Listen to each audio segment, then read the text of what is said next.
CRP एवं तांतुंडी पंचायत समस्त पदाशाही गाँव अंचल चंपापुर अन्य सब गाँव आसवा माँ मान को union rural self employment training institute एवं आईएसआरटी उद्यम समस्त को स्वागत और नमस्कार। आज हूँ आमर मशरूम कल्टिवेशन छतु चाष कार्यक्रम आरंभ होगा जाऊँगी। यह कार्यक्रम आमर ओडिशा जीविका मिशन मिशन शक्तिर जिला मुख्य श्री तिमन बरा सार अच्छा सार को आम समस्ते करता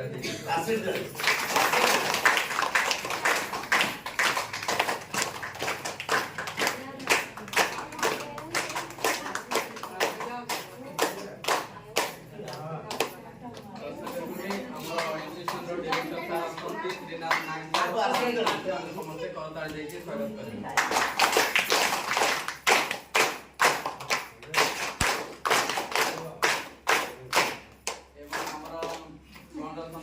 डीएसपी सर लिंगराज सर समस्ते करता स्वागत करें।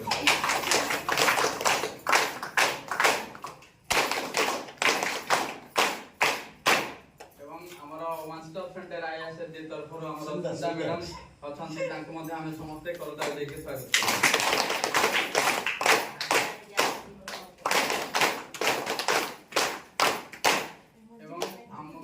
स्वागत ओडिशा जीविका मिशन एमबीके सीआरपी इसी मेंबर समस्त अच्छा प्लस आम आईएसआरटी टीम समस्त अच्छा समस्ते करता